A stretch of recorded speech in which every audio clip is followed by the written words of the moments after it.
యేసు క్రీస్తు నుండి కృపయు సమాధానములు కలుగునుగాక. ప్రభు అయిన యేసు క్రీస్తు ప్రశస్తమైన నామంలో ప్రతి ఒక్కరికి వందనాలు తెలియజేస్తున్నాం. అందరూ బాగున్నారనుకుంటున్నాను. ఎందుకంటే మీ యోగక్షేమముల కొరకు సంఘము అలాగే కాపరులు నిత్యము మీ కొరకు ప్రార్థన చేస్తున్నారు. ప్రభు తన రక్తపు కోటలో మిమ్మల్ని అందరినీ భద్రపరిచి ఉన్నాడని నమ్ముచున్నాం. ప్రస్తుత కాలమును బట్టి ఎక్కడ చూసినా ప్రతిదీ స్తంభించబడి ఉంటున్నాయి. మరి ముఖ్యముగా మనం సంఘములుగా కూడుకొని ఆరాధన చేసుకోవడానికి వీలు లేని పరిస్థితి కనుక, అయినప్పటికీ ఎప్పటికప్పుడు సంఘం యొక్క విశ్వాసులు మీ కొరకు ప్రార్థన చేస్తున్నారు. అంత మాత్రమే కాదు, మన ఆత్మీయ తండ్రి అయిన అపోస్తలుడు లివింగ్స్టన్ గారు ఫేస్బుక్ ద్వారా మీకు వర్తమానాలు కూడా అందిస్తున్నారు. మరియు మన సంఘ సీనియర్ కాపరి రెవరెండ్ డాక్టర్ జే కుమారయ్య గారు కూడా మీకు వర్తమానములు ఇస్తూనే ఉన్నారు. అయితే ఈ సందేశాలు మీరు వింటూ ఎంతగానో బలపడుతున్నారని, ప్రభు సన్నిధిలో గడుపుతున్నారని విశ్వసిస్తున్నాం. ఈ సమయంలో విశ్వాసులందరికీ ప్రభు నామంలో వందనాలు తెలియజేస్తూ, తెలుగు క్రైస్తవ సంఘము అహ్మదీ ద్వారా ప్రసరించబడుతున్న ఈ ఆరాధనకు సంఘ కాపరుల తరపున మీ అందరికీ స్వాగతములు తెలియజేస్తూ ప్రభువుని మహిమపరుస్తున్నాం. అందరూ సిద్ధమే అని అనుకుంటున్నాం, నమ్ముచున్నాం. చర్చిలో ఎలాగైతే మీరు నెమ్మదిగా దేవుని సన్నిధిలో కూర్చొని ఉంటారో, అలాగే మీ గృహాల్లో కూర్చొని ఉన్నారని ప్రభు పేరట విశ్వసిస్తున్నాం. ఒక గమనిక, ఈ ఆరాధన ఎప్పుడైతే వర్తమానం అనంతరము ప్రభు బల్లకి సిద్ధపడాలని మీ గృహాల్లో మేము ప్రార్థన చేస్తాం. రొట్టె ద్రాక్షరసం కొరకు మీ గృహంలో సిద్ధపడి ప్రార్థన పూర్వకముగా ప్రభు సంస్కారం ఇందులో పాల్గొనగలగాలని మనవి చేస్తున్నాం. ఈ సమయంలో అందరూ కూడా తలలు వంచుకున్నట్లయితే ప్రార్థనతో ఈ యొక్క ఆరాధనను ప్రారంభించుకుందాం. మహాపరిశుద్ధుడైన మా తండ్రి, నీకు స్తుతులు స్తోత్రములు, నమ్మదగిన చేతులకు సమస్తము అప్పగిస్తున్నాము తండ్రి. ఈ సాంకేతికం ద్వారా నాయన ప్రభ ఎవరైతే వీక్షిస్తున్నారో నాయన ప్రతి ఒక్కరిని బట్టి వందనాలు తండ్రి. నాయన ప్రభ నీ ఉన్నావని, నీ పైన విశ్వాసం నుంచి ఎవరైతే వారి గృహాల్లో నీ సన్నిధిలో గడుపుతున్నారో వారందరిని బట్టి వందనాలు చెల్లిస్తున్నాము తండ్రి. నాయన ఎక్కడ ఇద్దరు ముగ్గురు నా నామమును కూడి ఉంటారో వారి మధ్యన ఉంటానని సెలవిచ్చిన దేవుడవు, నీకు స్తోత్రములు చెల్లిస్తున్నాము తండ్రి. ఈ సమయంలో నాయన ప్రభ ఈ ఆరాధన క్రమమును నాయన ప్రభ మీరే నాయన ప్రభ క్రమముగా జరిగిస్తున్నామని విశ్వసిస్తున్నాము నాయన. ఆది నుండి అంతం వరకు నీవే నన్ను అలాగే నాయన ప్రభ నీ దైవ సేవకులను నిలబెట్టుకుని మాట్లాడి మహిమపరచబడతారని, తద్వారా మా సంఘస్థులందరూ కూడా నాయన ప్రభ భయమును భీతిని తొలగించుకున్న వారై నాయన పునరుద్ధాన శక్తిని గతంలో మేము పొందుకొని ఉంటున్నాము. ఆ పునరుద్ధాన శక్తిని ఇంకనూ పొందుకున్న వారమై నాయన ప్రభ భయము భక్తి కలిగిన వారమై నీ సన్నిధిలో నాయన ప్రభ నిందారహితులుగా జీవించే కృప, ధైర్యముగా ఉండే కృప మీరందరూ మాకందరికీ అనుగ్రహిస్తున్నారని సమస్త మహిమ ఘనత ప్రభావం నీకు మాత్రమే చెల్లిస్తూ యేసు శక్తి కలిగిన నామమున అడుగుతూ బ్రతిమాలుచు వేడుకొంచున్నాము తండ్రి. ఆమేన్. హల్లెలూయా, హల్లెలూయా.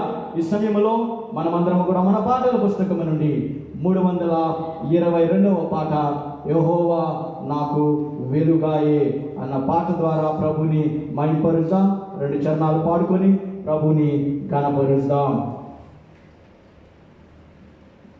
యెహోవా నాకు వెలుగాయే, యెహోవా నాకు రక్షణయే, నా ప్రాణ దుర్గమయే, నేను ఎవరికి ఎన్నడు భయపడను, నేను ఎవరికి ఎన్నడు భయపడను, యెహోవా నాకు వెలుగాయే, నా తల్లియు నా తండ్రియు ఒకవేళ విడచినను, నా తల్లియు నా తండ్రియు ఒకవేళ విడచినను, ఆపత్కాలమున చేయి విడువకను,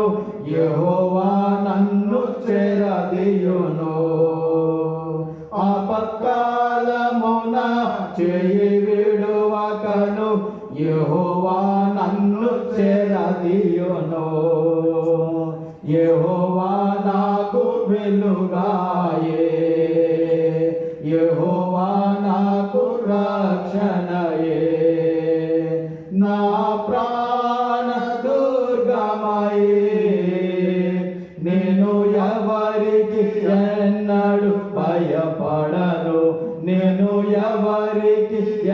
ఎన్నడు భయపడను. నా కోటయు నా కొండయు నా ఆశ్రయము నీవే. నా కోటయు నా కొండయు నా ఆశ్రయము నీవే. నేనెల్లప్పుడు ప్రభు సన్నిధిలో స్తుతి గానము చేసేదను. నేనెల్లప్పుడు ప్రభు సన్నిధిలో స్తుతి గానము చేసేదను. యెహోవా నాకు వెలుగాయే, యెహోవా నాకు రక్షణయే. నా ప్రాణ దుర్గమయే, నేను ఎవరికి ఎన్నడు భయపడను. నేను ఎవరికి ఎన్నడు భయపడను. యెహోవా నాకు వెలుగాయే. హల్లెలూయా, హల్లెలూయా. ప్రభువుని స్తుతించిన మనము ఈ సమయంలో వాక్యమును వెళ్దాం. దానికి ముందుగా వాక్య పఠనము చదువుకుందాం. మత్తయి సువార్త 28వ అధ్యాయము 1 నుంచి 7 వరకు సోదరుడు రాజేష్ గారు వచ్చి చదివి వినిపిస్తారు. తనంతరము వాక్య పరిచర్య మన తెలుగు క్రైస్తవ సంఘము అహ్మదీ సీనియర్ కాపరి రెవరెండ్ డాక్టర్ జయకుమారయ్య గారు వర్తమానం అందిస్తారు కనుక దయచేసి అందరూ కూడా శ్రద్ధాభక్తులతో విని దేవుని దీవెన పొందవలసిందిగా ప్రభు పేరట మనవి చేయించున్నాం.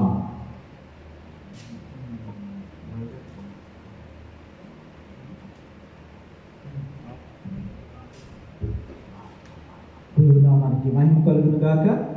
ఈ దినానికి ఏర్పాటు చేయబడిన వేదవాక్య పఠనము మత్తయి సువార్త 28వ అధ్యాయము 1 నుంచి 7 వచనాలు. ఎవరైనా బైబిల్ తీసుకోవాలని ఆశపడినట్లయితే మత్తయి సువార్త 28వ అధ్యాయం 1 నుంచి 7 వచనాలు ఈ విధంగా వ్రాయబడి ఉంది. విశ్రాంతి దినమును గడిచిపోయిన తర్వాత ఆదివారమున తెల్లవారుచుండగా మగ్దలేను మరియయు వేరొక మరియయు సమాధిని చూడవచ్చింది. ఇదిగో ప్రభువు దూత పరలోకము నుండి దిగివచ్చి రాయి పొర్లించి దాని మీద కూర్చుండెను. అప్పుడు మహాభూకంపము కలిగెను. ఆ దూత స్వరూపము మెరుపు వలె నుండును. అతని వస్త్రము హిమమంత తెల్లగా నుండెను. అతనికి భయపడుట వలన కావలివారు వణికి చచ్చిన వారి వలె నుండిరి. దూత ఆ స్త్రీలను చూచి, మీరు భయపడకుడి, సిలువ వేయబడిన యేసును మీరు వెతుకుచున్నారని నాకు తెలియదు. ఆయన అక్కడ లేడు, తాను చెప్పినట్టే ఆయన లేచి ఉన్నాడు. రండి, ప్రభువు పండుకొనిన స్థలంను చూచి త్వరగా వెళ్ళి ఆయన మృతుల్లో నుండి లేచి ఉన్నాడని ఆయన శిష్యులకు తెలియజేయుడి. ఇదిగో ఆయన గలిలయలోనికి మీకు ముందుగా వెళ్ళుచున్నాడు, అక్కడ మీరు ఆయనను చూతురు. ఇదిగో మీతో చెప్పుచున్నానని. చిన్న వాక్యాన్ని దేవుడు మన వినికిడిలో దీవించిన గాక. ఈ సమయంలో మన సంఘ సీనియర్ కాపరి జయకుమారయ్య గారు వాక్యాన్ని అందిస్తారు. అందరూ శ్రద్ధగా చూసి ఆలకించి దైవాశీర్వాదం పొందవలసిందిగా కోరుచున్నాను.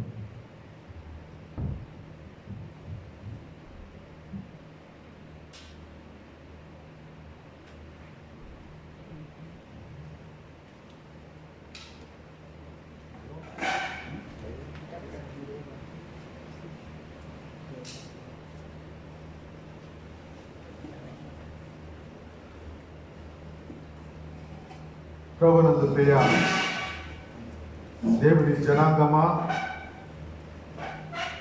అహ్మదీ తెలుగు క్రైస్తవ సంఘ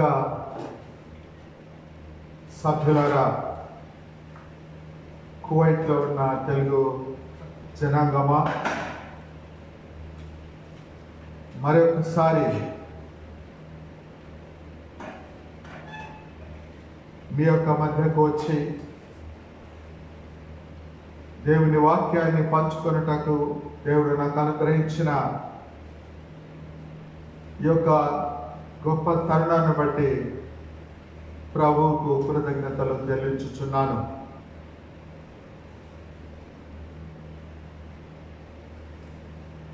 ప్రభువైన యేసుక్రీస్తు నామములో మీ అందరికి కూడా శుభాభివందనాలు తెలియజేస్తున్నాను. ప్రభు మిమ్మల్ని అందరినీ తన వాక్యం చే దీవించునుగాక. గత వారంలో ఈస్టర్ పండుగ ప్రపంచమంతా కూడా భయంకరమైన క్లిష్ట సమయంలో ఉండగా సజీవుడైన దేవుణ్ణి ఆరాధించాలని గృహాల్లో ప్రపంచమంతా కూర్చున్నారు, స్తుతించారు, ఘనపరిచారు.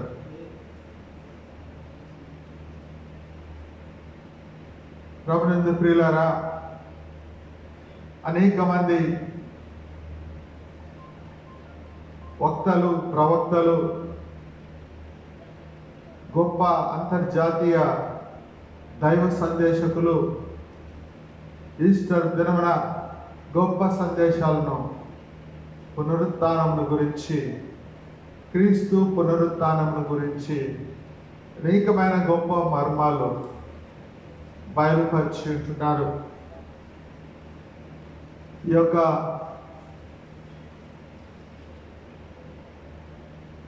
క్లిష్ట పరిస్థితుల్లో ఈ యొక్క వైరస్ భయం చేత ప్రపంచమంతా మరణ భయం చేత ప్రాణాలు బిగబట్టుకొని గృహాల్లో దాచుకొని ఉంటున్నారో, ఇటువంటి పరిస్థితుల్లో మృత్యుంజయుడైన యేసుక్రీస్తు ప్రభుల వారిని జ్ఞాపకం చేసుకొని ఆయన సజీవుడు, జీవ మరణములు ఆయన ఆధిపత్యంలో ఉన్నాయి. ఆయన బిడ్డలకు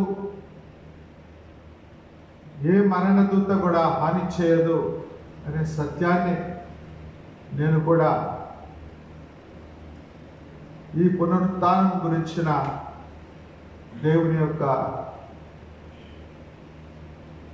దేవుడిచ్చిన తలంపులను మీతో పంచుకోవాలని, ఈ మాటల చేత మనమందరము ఆదరింపబడాలని ఆశించాను.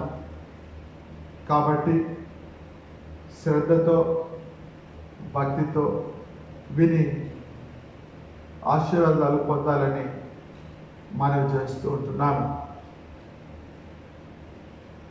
ఈ దినం ప్రత్యేకత, అనేక మంది క్రీస్తు నెరగని వారు వాక్యాన్ని, క్రీస్తు పునరుత్థానాన్ని గురించి వారి సామాన్య భాషలో వారికి అర్థమయ్యేలాగా విధముగా ఒక చిన్న కథ రూపంలో ప్రత్యేకంగా వారికి వివరించాలని ఆశపడుతూ ఉంటున్నాను. కాబట్టి దయచేసి శ్రద్ధగా విని క్రీస్తు నెరగని వారందరూ కూడా, ఎవరైతే ఈ సమయంలో ఈ యొక్క సందేశాన్ని వీక్షిస్తున్నారో, ఇది గొప్ప తరుణం. విని అర్థం చేసుకొని ప్రభువును రక్షకుడుగా అంగీకరించడానికి దేవుడు కృప దయచేయను గాక.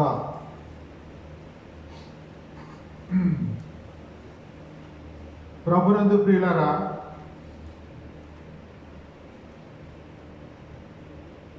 ఒక మాట ఆర్యులు అన్నారు, మృత్యోర్మ అమృతంగమయ, అనగా మరణములో నుండి జీవములోనికి నడిపించు ప్రభు అంటూ ఆర్యులు ఋగ్వేద కాలం నాడు చేసిన ప్రార్థనకు, మరణాన్ని గురించిన తెలియని పరిస్థితుల్లో మరణ భయాన్ని బట్టి వారు ఏడుస్తూ ఆక్రందనలు చేసి ఉంటున్నారు అన్నాడు.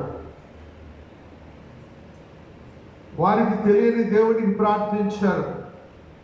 ఆ ప్రార్థనలకు జవాబుగా యేసు ప్రభు ఇచ్చిన జవాబు ఏంటంటే, నేను పునరుత్థానమును జీవమునై ఉన్నాను, నా యందు విశ్వాసం ఉంచువాడు చనిపోయినను బ్రతుకును. యోహాను 11వ అధ్యాయం 25వ వచనములు. దీనికి రుజువుగా యేసు మరణమును జయించి సజీవుడుగా మృతుల నుండి ఆది సంభూతుడై ఉన్నాడు. ప్రియ దేవుని బిడ్డలారా, Easter is not only to be celebrated, but Easter is to be experienced. పునరుత్థాన పండుగ ఆచరించడమే కాదు కానీ పునరుత్థానం ప్రతి ఒక్కరి జీవితంలో కూడా వ్యక్తిగతంగా అనుభవించాలి. అప్పుడే అది గొప్ప ధన్యకరమైన పరిస్థితి మనం కలిగి ఉంటాం. అసలు యేసు పునరుత్థానాన్ని బట్టి నువ్వు పొందిన ధన్యత ఏమిటి? పునరుత్థానం అనగా ఏమిటి? అర్థం ఏంటి? ఈ పునరుత్థానం వల్ల మానవాళికి కలిగిన మేలేమిటి?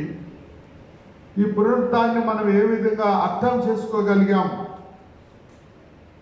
పునరుత్థాన దినం యొక్క ప్రత్యేకతను మనం చూసినట్లయితే, సృష్టికర్త అయిన దేవుడు పరలోకం నుండి దిగివచ్చి నరావతారి అయి మరణాన్ని గెలిచి మృత్యుంజయుడై తానెవరో తనను గుర్చిన సత్యాన్ని లోకానికి ప్రకటించాడు. మరియు నిత్య జీవం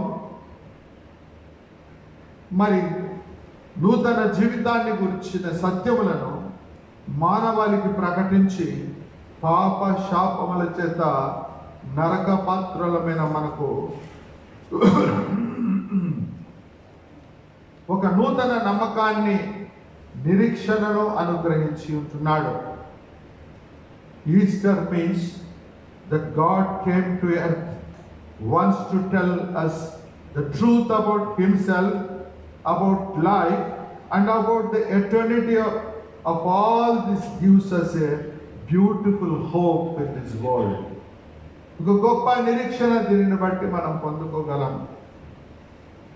అయితే ఈ యొక్క పునరుత్థానాన్ని గురించిన పరమార్థము కథ ద్వారా నేను వివరించాలి అనుకున్నాను. శ్రద్ధగా వినమని మనం చేస్తూ ఉంటున్నాను. ఈ దినం జర్మీ అనే ఒక చిన్న బిడ్డ కథను జ్ఞాపకం చేసుకుందాం. జర్మీ పుట్టుకతోనే మెదడుకు సంబంధించిన వ్యాధితో జన్మించాడు. Is mentally handicapped with terminal illness. డాక్టర్లు ఆ బిడ్డ 5 సంవత్సరాల కంటే ఎక్కువ కాలం జీవించడు అని తేల్చి చెప్పారు. అయితే ఆ బిడ్డ దేవుని దయ వలన డాక్టర్లు అంచనాకు అధిగమించి 5 సంవత్సరాల తర్వాత కూడా జీవించగలిగాడు. కాబట్టి తల్లిదండ్రులు ఆ కుమారుని ఒక మంచి క్రైస్తవ మిషన్ స్కూల్లో చేర్చారు. అయితే జర్మీ మెదడు వాటిని బట్టి స్కూల్లో పాఠాలు నేర్చుకోవడం, అర్థం చేసుకోవడం చాలా కష్టమయ్యేది. అందుకే ఒకే తరగతిలో 3 సంవత్సరాలు కూర్చోవలసి వచ్చింది. చివరికి ఒక దినం జర్మీ క్లాస్ టీచర్ తల్లిదండ్రులను పిలిపించి, చూడండి 10 సంవత్సరాల వయసు వస్తుంది జర్మీకి, కానీ 4 సంవత్సరాల బిడ్డలతో మొదటి తరగతిలోనే కూర్చోవటం ఇతర పిల్లల ముందు అంత బాగుండదేమో జర్మీకి. అబ్బాయి చదవలేడు, వ్రాయలేడు. మరి దినదినానికి జర్మీ ఆరోగ్యం కూడా క్షీణిస్తూ ఉంది కదా. మేము చేయవలసిందంతా చేశాం, ఇక లాభం లేదు, స్కూల్ మానిపించి ఇంటిలో ఉంచుకోమంట మంచిది అన్నారు టీచర్. జర్మీ తల్లి ఏడవడం మొదలుపెట్టింది. టీచర్ గారు జర్మీకి ఇష్టమైనది, సంతోషం కలిగించేది ప్రతిదినము స్కూల్కి వెళ్ళటమే. ఆ బిడ్డకు నువ్వు చెప్పే పాటలు అర్థం కాకపోవచ్చు, ఏమి నేర్చుకోలేకపోవచ్చు, కానీ మా జర్మీ ఎవ్వరికీ సమస్య కలిగించటం లేదు కదా. లేదని నేను విశ్వసిస్తున్నాను. ఎవరికి అడ్డుగా ఉండలేదని విశ్వసిస్తున్నాను. కాబట్టి బ్రతికే కొద్ది కాలం జర్మి సంతోషంగా ఉన్నట్లు మీ స్కూల్లో పెట్టుకోమని ప్రాధేయపడి అడిగింది జర్మి తల్లి. చివరికి టీచర్ కనికరించి మంచి మనస్సాక్షితో అర్థం చేసుకొని ఆ క్లాసులో ఉంచుకోవడానికి ఒప్పుకుంది. ఆ సంవత్సరం ఈస్టర్ పండుగ దినాలు దగ్గరకు వచ్చాయి. టీచర్ పిల్లలందరికీ కూడా యేసుక్రీస్తు పుట్టుకను గురించి, మరణించి సమాధి చేయబడి 3వ దినమున ఏ విధంగా మరణాన్ని జయించి తిరిగి లేచినాడు, ఈ విషయాన్ని దేవదూతలు ఎలా శిష్యులకు తెలిపారు, శిష్యులు ఎలా ఖాళీ సమాధిని కనుగొన్నారు, తదితర యేసుని గురించిన కథ అంతయు కూడా పిల్లలకు చక్కగా ప్రతిదినం వివరిస్తూ వచ్చారు. ఈస్టర్ దినం రానే వచ్చింది. ఆ ముందు రోజు ఆ యొక్క టీచర్ ఈస్టర్ గురించి, పిల్లలారా మీరు ఏం అర్థం చేసుకున్నారు, ఇప్పుడు మీకు ఒక పరీక్ష, మీకు అందరికీ కూడా ఈస్టర్ ఖాళీ గుడ్లు, ఈస్టర్ ఎగ్స్ని మీకు నేను ఇవ్వబోతున్నాను. మీరు ఈస్టర్ గురించి ఏమి అర్థం చేసుకున్నారో అది తెలియజేసే విధంగా మీకు ఇచ్చిన ఆ ఖాళీ గుడ్డులో మీరు ఏమి అర్థం చేసుకున్నారో వాటిని నింపి తీసుకొని రండి అని చెప్పింది. ద ఎగ్, ఎందుకు ఈస్టర్ ఎగ్స్ని మనము ఎప్పుడు కూడా ఈస్టర్లో వాడతాము? The egg is a symbol of creation, renewed life, resurrection and fertility. అనగా గుడ్డు సృష్టికి గుర్తు, గుడ్డు నూతన జీవితానికి గుర్తు, గుడ్డు పునరుత్థానికి గుర్తు, ఉత్పత్తికి గుర్తుగా ఉన్నది గుడ్డు. అప్పుడు టీచర్ అనుకుంది, పాప జర్మీకి మాత్రం నేను చెప్పింది ఏమీ అర్థమై ఉండదు, కాబట్టి జర్మీ వెళ్ళి ఆ ఖాళీ గుడ్డును అలాగే తీసుకొస్తాడేమో అని అనుకునింది. పిల్లలందరూ నవ్వుతారేమో కాబట్టి ముందుగానే వారి తల్లికి చెప్పి ఆ బిడ్డ అందరి మధ్య సిగ్గుపరచబడకుండా తనను స్కూల్కు రావద్దు అని చెబుదాం అనుకునేది, కానీ పనిలో పడి మర్చిపోయింది. మరుసటి దినం ఉదయం పిల్లలందరూ తమ కోడిగుడ్లను తయారు చేసుకొని వచ్చారు, టీచర్కి ఇచ్చారు. ఒక బుట్టలో టీచర్ అన్నీ పెట్టి ఒక్కొక్కటిగా తీసి ఆ గుడ్డులో నుంచి ఓపెన్ చేసి మరి చూసి అందరికీ ఎక్స్ప్లెయిన్ చేయడం మొదలుపెట్టింది. ముందు ఒక గుడ్డు కవర్ విప్పింది, అందులో వస్తువులకు బయట తీయడం మొదలుపెట్టింది. మొదటి గుడ్డు విప్పుతానే ఒక చక్కటి లిల్లీ పువ్వు బయటకు వచ్చింది. ఆ బాలుడు ఒక లిల్లీ పువ్వు లోపల పెట్టి తీసుకొని వచ్చాడు. The large, pure white blossoms of Easter lilies remind Christians of the new life that comes to them through the resurrection of Jesus Christ. Lily పువ్వు దేనికి సూచనగా ఉందంటే, ఆ పెద్ద పరిమళిస్తూ ఉంటున్న బాగా విప్పారిన లిల్లీ పుష్పం యేసుక్రీస్తు పునరుత్థానాన్ని బట్టి మనకు అనుగ్రహింపబడిన నూతన జీవితానికి నిదర్శనం అంటూ దాన్ని తయారు చేసిన ఆ బిడ్డను చాలా మెచ్చుకునింది. ఇంకొక గుడ్డు తీసింది. వెంటనే ఒక అబ్బాయి, ఇది నాది టీచర్ అంటున్నాడు. ఆ గుడ్డును తెరవగా అందులోంచి ఒక సీతాకోలక చిలుక ఆ పటం, ఆ దృశ్యం బయటికి తీశాడు. టీచర్ అన్నది సీతాకోక చిలుక చాలా అద్భుతంగా ఉంది. కారణం, ఆహ్లాదకరంగా ఉంది సీతాకోక చిలుక. కారణం ఏంటంటే అది అసహ్యమైన గొంగళి పురుగు దశ నుండి అందమైన సీతాకోక చిలుకగా మారడం దేనికి సాదృశ్యం అంటే, పాపి అయిన మానవుడు తన అసహ్యమైన జీవితాన్ని విడిచి యేసు పునరుత్థాన శక్తిని బట్టి పరిశుద్ధమైన దేవుని బిడ్డగా మార్చబడుట నిదర్శనంగా ఉంది. పాప శాప జీవితంలో పడిపోయినాం. మనం అసహ్యకరంగా లోకానికి ఉంటున్నాం. అలాంటి పరిస్థితుల్లో ఎప్పుడైతే ఆ యొక్క యేసుక్రీస్తు రక్తం చేత కడగబడతావో, యేసు ప్రభు సన్నిధిలో నీ పాపాలు ఒప్పుకుంటావో, పశ్చాత్తాపంతో ఆయన సన్నిధిని మోకరిల్లుతావో, అప్పుడు ప్రభు నీ ప్రార్థనకు ప్రతిఫలంగా ఆయన పరిశుద్ధ రక్తంతో ఆయన నిన్ను కడిగి పవిత్రపరిచి నిన్ను ఒక నూతన వ్యక్తిగా మార్చి ఒక యేసు క్రీస్తు యొక్క పునరుత్థాన శక్తితో నేను నింపుకుంటున్నాను. కాబట్టి ఆ విధంగా ఆ యొక్క సీతాకొక చిలుక పాత జీవితాన్ని మొదలు నూతన జీవితంలో టీచర్ మరి ఒక గుడ్డు తీసింది. అది ఖాళీగా ఉంది గమనించి ఇది జరిమిదే అయి ఉంటుందని తలంచి దాన్ని మరలా ఆ ఖాళీ గుడ్డును చూసి నెమ్మదిగా బుట్టలోకి జారవిడిచింది. జర్మి బాగా చూస్తున్నాడు, నా గుడ్డు ఎప్పుడు తీస్తారా అని. అది విడిస్తుంటే అది నాదే అని జర్మి గమనించినాడు. టీచర్, నా గుడ్డుని గురించి నువ్వేమి చెప్పడం లేదే అన్నాడు. అప్పుడు టీచర్ అనింది, నీ గుడ్డు ఖాళీగా ఉంది కదా నాయనా, ఏమీ లేదుగా అన్నది.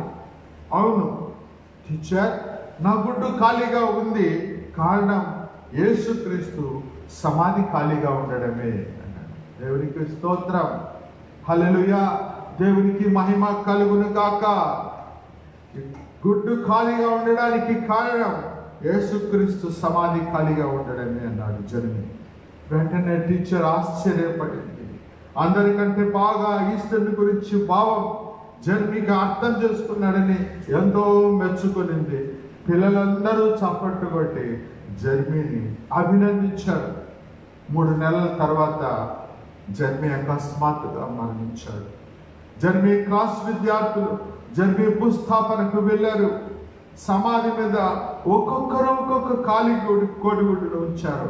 కారణం ఏంటంటే యేసయ్య సమాధి ఖాళీ అయినట్లు ఆయనను విశ్వసించిన జర్మీ కూడా సమాధిని ఖాళీ చేసి యేసయ్య నివసించే చోటుకు వెళ్తాడని ఆ చిన్న బిడ్డలందరూ విశ్వసించి ఉంటున్నారు. ప్రియ దేవుని బిడ్డ, ఇదే ఈస్టర్ యొక్క వర్తమానం. మొదటి తెస్సలోనికయలు 4వ అధ్యాయం 14వ వచనం మనం చూస్తే, యేసు మృతి పొంది తిరిగి లేచడని మనము నమ్మిన ఎడల అదే ప్రకారం యేసునందు నిద్రించిన వారిని దేవుడు ఆయనతో కూడా వెంట పెట్టుకొని వచ్చును. యేసు పునరుత్థానాన్ని గురించి ఒక్క మాటలో చెప్పాలంటే యోహాను 14 అధ్యాయం 19వ వచనంలో చూస్తే, నేను జీవిస్తున్నాను, మీరును జీవిస్తారు. దేవునికి స్తోత్రం, దేవునికి మహిమ కలుగును గాక. నేను జీవిస్తున్నాను, మీరును జీవిస్తారు. ప్రియ దేవుని బిడ్డలారా, పునరుత్థాన పండుగ మరలా అంటున్నాను, ఆచరించటమే కాదు కానీ ఆ పునరుత్థాన ప్రతి ఒక్కరి జీవితంలో కూడా అనుభవించాలి. మరణాన్ని జయించి తిరిగి లేచిన యేసుక్రీస్తు ప్రభు తన పునరుత్థాన శక్తితో జీవితం ప్రారంభించుటకు తన కృప మనందరికీ దయచేయును గాక. యేసుక్రీస్తు తిరిగి లేవక పోయి ఉండినట్లయితే క్రిస్మస్ కానీ శుభశుభ్రం కానీ అర్థం ఉండేది కాదు. యేసుక్రీస్తు పునరుత్థానం క్రైస్తవ విశ్వాసానికి పునాది. పాప శాపముల చేత నశించిపోతున్న మానవాళిని క్రీస్తు పునరుత్థాన ప్రేమ పాపిని రక్షించి దేవునితో సమాధానం జీవితానికి ఒక నిరీక్షణ అనుగ్రహించి ఉన్నది. ఈ సమాధాన శుభవార్తను ఈస్టర్ పండుగ మనకు బయలుపరుచున్నది. యేసుక్రీస్తు పునరుత్థానం ఆయన యందు విశ్వాసం ఉంచిన పాపి జీవితానికి ఒక కొత్త అర్థం ఇచ్చి ఉంటున్నది. ప్రియ దేవుని బిడ్డ, యోహాను సువార్త 1వ అధ్యాయం 3వ వచనం చూస్తే, కలిగి ఉన్నది ఏది ఆయన లేకుండా కలగలేదు. అనగా మానవ చరిత్ర అంతా క్రీస్తు చుట్టూ తిరుగుతూ ఉంది. History revolves in and around Christ. History revolves in and around Christ. క్రైస్తవ సంఘము ఈ భూమి మీద ఇంత అద్వితీయంగా కట్టబడటం కారణం క్రీస్తు పునరుత్థాన బలమే. ఈ ప్రపంచంలో దాదాపు సగం జనాభా అన్ని దేశాల నుండి, అన్ని భాషల నుండి, అన్ని మతాల వారు క్రీస్తు పునరుత్థానాన్ని విశ్వసిస్తున్నారు. వీరందరి విశ్వాసం గుడ్డి విశ్వాసం కాదు. శిలలో మరణించి సమాధి చేయబడి 3వ దినమున తాను చెప్పిన విధంగా తిరిగి లేచిన తర్వాత కన్నులారా చూచిన వారు ఆయన లేచారని నమ్ముతున్నారు. Christianity has its roots historically, archaeologically, geographically, spiritually, in all cultures of humanity. దేవుని బిడ్డ, కాబట్టి పునరుత్థాన యేసును మనము, ఆ పునరుత్థానమును మనము అనుభవించవలసి ఉంటున్నది. మత్తయి సువార్త 28వ అధ్యాయం 6వ వచనం మనం చూసినట్లయితే, ఆయన ఇక్కడ లేడు, ఆయన లేచి ఉన్నాడు అని దేవదూత సమాధిని చూడవచ్చిన వారితో అంటారు. ఆయన ఇక్కడ లేడు, ఆయన లేచి ఉన్నాడు అని దేవదూత సమాధిని చూడడానికి వేకువజామున వచ్చిన ఆ స్త్రీలను చూచి అక్కడ అంటున్నాడు. క్రైస్తవ మతానికి పునాది యేసు మరణాన్ని జయించి తిరిగి లేచుట. క్రైస్తవ విశ్వాసకి బలము క్రీస్తు పునరుత్థానం. Easter is the foundation to the Christianity and elevates one's faith in the living Christ. Without Easter, Christianity would be just another religion. ప్రియ దేవుని బిడ్డ, 1 కొరింథీ 15వ అధ్యాయం 17 నుంచి 19 మనం చూస్తే, యేసు ప్రభు తిరిగి లేవకపోయినట్లయితే క్రైస్తవ్యము ఇతర మతముల వలె ఉండేది. ప్రపంచ మతస్థాపకులందరూ నీతి సూత్రాలను బోధించినను మరణాన్ని జయించి తిరిగి లేచిన వారు ఎవరు ఈ భూమి మీద ఎవరు లేరు. చారిత్రకంగా చూస్తే ఏ మత ప్రవక్త లేవలేదు. ప్రియ దేవుని బిడ్డ, ఏ మత ప్రవక్త తిరిగి లేవలేదు. ఎవరైనా గొప్ప వ్యక్తి మరణించినప్పుడు ఆ వ్యక్తి చరిత్ర ఇక ముగిసింది అంటారు. అయితే యేసు సమాధి చేయబడిన తర్వాత దుఃఖముతో, బాధతో 3వ దినం సమాధి వద్దకు వెళ్ళిన వారిలో అక్కడ సమాధి మీద మూసిన రాయిని దొర్లింపబడి ఉంది. దాని మీద కూర్చున్న దేవదూత అవన్నీ చూసి అంటున్నాడు, ఆయన ఇక్కడ లేడు, తాను చెప్పినట్లు లేచి ఉన్నాడు. హల్లెలూయా! ఆయన ఇక్కడ లేడు, తాను లేచి ఉన్నాడు. సజీవుడైన వాడిని మీరు ఎందుకు మృతులలో వెతుకుతున్నారు? మీరు వెళ్ళి ఆయన మృతులలో లేచి ఉన్నాడని శిష్యులకు అంటున్నాడు. దేవుని బిడ్డ, మానవ చరిత్రలో ఒకే ఒక సమాధి తెరవబడిన సమాధి, అదే యేసుక్రీస్తు సమాధి, అదే ఖాళీ సమాధి, చారిత్రాత్మక సమాధి, ఇప్పటికీ చూడగలిగిన సమాధి. కాబట్టి క్రైస్తవుని విశ్వాసం గుడ్డి విశ్వాసం కాదని ప్రపంచ మానవాళి తెలుసుకోవాల్సిన అవసరం ఉంది. ఇది రుజువులతో కూడి ఉంటున్నది. ప్రియ దేవుని బిడ్డ, యేసుక్రీస్తు తన పునరుత్థానం గురించి ఆయన జీవించి ఉన్న దినాలలో ఒక మాట అంటూ ఉన్నాడు. యోహాను సువార్త 2వ అధ్యాయం 19 నుంచి 21 వరకు చూస్తే, ఈ దేవాలయాన్ని పడగొట్టుడి, 3 దినముల్లో దాన్ని లేపుదుని అని చెప్పాడు. ప్రియ దేవుని బిడ్డలారా, అప్పుడు యూదులు అంటున్నారు, ఈ దేవాలయం 46 సంవత్సరాలు కట్టినారే, నువ్వు 3 దినముల్లో లేపుతావా అని అన్నారు. ఎగతాళిగా అన్నారు. అయితే ఆయన తన శరీరమును దేవాలయాన్ని గురించి చెప్తున్నాడు అని ఆనాడు మనుషులు అర్థం చేసుకోలేకపోయినారు. యోహాను 10వ అధ్యాయం 18వ వచనం అంటాడు, ఎవడును నా ప్రాణం తీసుకొన్నాడు, నా అంతటా నేనే దానిని పెట్టుచున్నాను, దాన్ని పెట్టుటకును దాన్ని తిరిగి తీసుకొనుటకును నాకు అధికారం కలదు అంటున్నాడు. ఆయన ప్రాణాన్ని ఎవరు తీసుకునే శక్తి లేదు. ఆది అంతము ఆయనే, అల్ఫా ఒమేగా ఆయనే, జీవించుచున్న దేవుడు ఆయనే, జీవ మరణములు ఆయన చేతుల్లో ఉన్నాయని ప్రతి మానవుల్ని గమనించవలసిన అవసరం ఉంది. ఆయన తాను సజీవ యాగముగా మానవ పాప పరిహారార్థం ఆయన అర్పించుకోవడానికే ఈ లోకానికి వచ్చాడు. క్రిస్మస్ ఎందుకు చేసుకుంటున్నాం?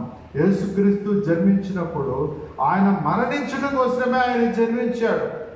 మనము జీవించడం కోసం జన్మిస్తాం, అయితే ఆయన మరణించడం కోసమే జీవించున్నాడు. కాబట్టి యేసు తాను చెప్పిన విధంగా శిలువ వేయబడ్డాడు, మరణించాడు, సమాధి చేయబడ్డాడు, మూడవ దినమున సైతాన్ని జయించాడు, మరణాన్ని జయించాడు, సమాధిని గెలిచాడు, తిరిగి మహిమ శరీరముతో లేచి ఉంటున్నాడు. దేవుని బిడ్డ, మత్తయి సువార్త 28:2 ఇప్పుడే మనం విన్నాం. ఆ దూత రాయి తరలించి, ఎక్కడ మీరు వెతుకుతున్నారు? ఆయనను, ఆ స్త్రీలను అంటున్నాడు. అని ఇక్కడ లేడు, లేచున్నాడు. మరలా ఆయన చెప్పాలి. ఈ మాట నాకు అనిపిస్తూ ఉంది. దేవుని బిడ్డ, తండ్రి అయిన దేవుడు ఆదికాండం 3:15 మానవుడు, ఆది దంపతులైన ఆదామవ్వలు పాపం చేసినప్పుడు వాళ్ళ రక్షణ ప్రణాళిక అప్పుడే వేశాడు. అప్పుడే ఈ ప్రవచనం వచ్చి ఉంటున్నది. ఇదిగో ఆయన శిలువలో యేసుక్రీస్తు పాపమును మరణమును జయించి సాతాను తలను చిత్తగొట్టాడు. అనగా సాతాన్ని ఏం చేశాడు? శక్తిహీనుడిగా చేశాడు. మొదటి యోహాను 3:8 చూస్తుంటే, అపవాది క్రియలను లయపరచుటకే దేవుని కుమారుడు ప్రత్యక్షమయ్యాడు. అపవాది క్రియలను లయపరచుటకే దేవుని కుమారుడు ప్రత్యక్షమయ్యాడు.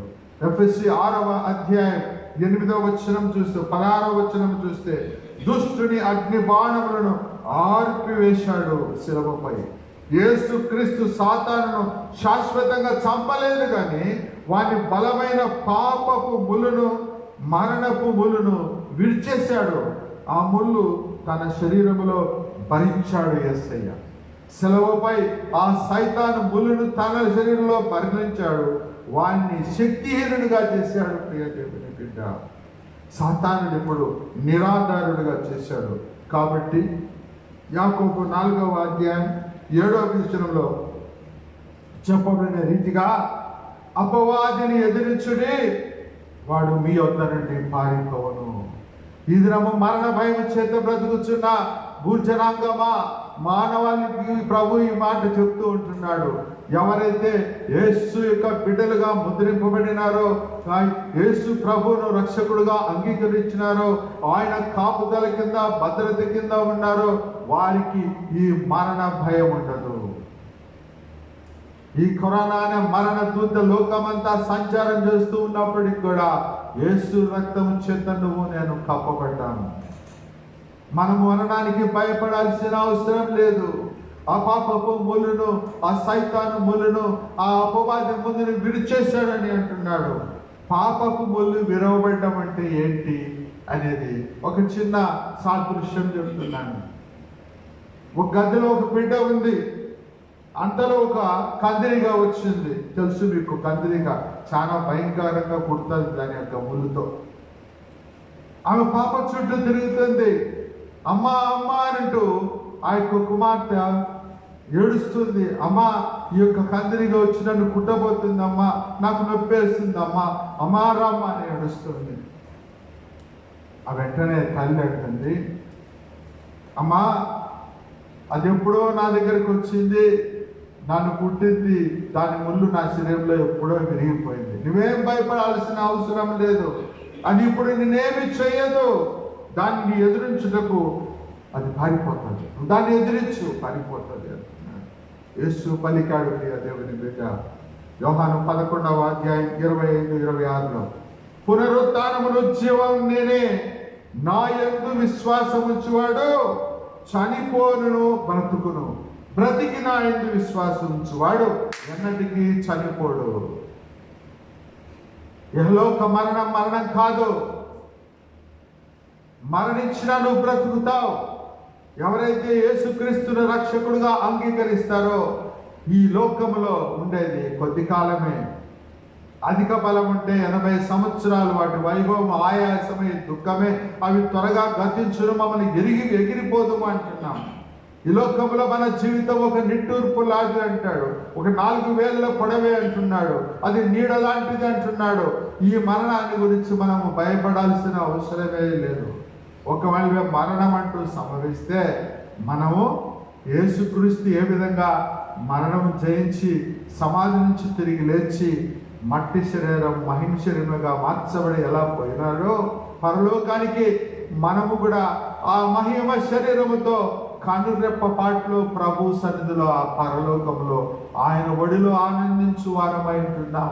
కాబట్టి ప్రియ విశ్వాసులారా, ఇప్పుడు చూస్తున్న ఈ మరణానికి భయపడాల్సిన అవసరం లేదు. ఆయన యొక్క చిత్తము లేనిదే ఒక తల వెంట్రుక కూడా మన దగ్గర నుంచి రాలదు. కాబట్టి మనకు ఎందుకు ఆయన ఆ యొక్క చనిపోయి తిరిగి లేచాడు అంటే మనకు నిత్య జీవం ఇచ్చుటకే ఆయన లేపబడి ఉన్నాడు. ఎలకాలము మనము జీవించడానికి ఆయన లేపబడి ఉంటున్నాడు. రోమా 4:25 అంటాడు, మనల్ని నీతిమంతులుగా తీర్చుటకు ఆయన లేచిస్తున్నాడు. 3వది అంటున్నాడు, మరణ భయము పోగొట్టుటకు ఆయన లేచను. మత్తయి సువార్త 28:9-10 భయం భయం భయం భయం. ప్రపంచం అంతా ఆది కాలం నుంచి నేను ఎప్పుడు చచ్చిపోతానో మానవాళ్ళంతా మరణ భయం చేత ఆ మరణ భయాన్ని నుంచి తప్పించటానికి ఆయన లేచి ఉంటున్నాడు. అందుకే ఆ మత్తయి 28:9-10 అంటాడు, వారు ఆయన వద్దకు వచ్చి ఆయన పాదములకు మొక్కగా యేసు భయపడకుడి, నేనే అని జవాబిచ్చాడు. వ్యాధి బాధల్లో ఉన్నవారు, కన్నీటి కడల్లో ఉన్నవారు, నిరాశ నిస్పృహలతో ఉన్నవారు, ఆపచయాలతో ఉన్నవారు, గుండె చెందిన వారిని చూచి మరణ భయంతో పరుగులు పెడుచున్న వారిని చూచి, కన్నీడు విడుచున్న వారిని చూచి అంటున్నాడు ఈ దినం, భయపడకుడి, నేను నీకు తోడుగా ఉన్నాను. భయపడకుడి, నేను నీకు తోడుగా ఉన్నాను అంటున్నాడు. 4వదిగా ఎందుకు పునరుత్థానుడంటే యేసు, పునరుత్థానుడైన యేసు పాపి అయిన మానవుడు కోల్పోయిన దేవుని సహవాసాన్ని తిరిగి పునరుద్ధరించుచున్నాడు. దేవుని మానవుడు పాపిగా ఉండి పరిశుద్ధుడైన దేవునితో సహవాసం పోగొట్టుకున్నాడు. యేసుక్రీస్తు శిలువపై ఆ పాపాన్నంతా ఆయన భరించి పాపశాపములతో విడిపించి మనముల్ని దేవునితో సమాధానపరిచాడు పునరుద్ధానుడైన యేసు. కొలస్సీ 1:21-22 గతకాలమందు దేవునికి దూరస్తులను తన సన్నిధికి పరిశుద్ధులుగాను నిరపరాధులుగాను నిలబెట్టుటకు ఆయన మాంసయుక్తమైన దేహమందు మరణం వల్ల ఇప్పుడు మిమ్మలను సమాధానపరిచెను. తెగిపోయిన సంబంధము దేవునితో ఈ దినం ఉంది. మనం ప్రార్థన చేస్తే ఆయన వినువాడై ఉంటున్నాడు. ప్రియ దేవుని బిడ్డ, మనకు సమాధానాన్ని అనుగ్రహించడానికి ఆయన పొందుతాడు. శాంతిని మీకు అనుగ్రహించి వెళ్తున్నానన్నాడు ఆయన వెళ్ళేటప్పుడు. ప్రియ దేవుని బిడ్డ, ఆయనను రక్షకుడిగా అంగీకరించిన వారి జీవితంలో ఎన్ని ఇరుకులు, ఇబ్బందులు, కష్టాలు, భయంకరమైన సమస్యలు వచ్చినప్పుడు కూడా ఆయన శాంతి మన హృదయంలో ఉంది. యెహోవా నాకు వెలుగు, నేను ఎవరికి భయపడుతున్నా. కీర్తనలు 27. యెహోవా నాకు వెలుగు, నాకు దుర్గము, నాకు రక్షణ, నేను ఎవరికి భయపడాల్సిన అవసరం లేదంటున్నాడు కీర్తనకారుడు అక్కడ. ప్రియ దేవుని బిడ్డ యెషయా 61 అంటున్నాడు, నీకు వెలుగు వచ్చి ఉన్నది.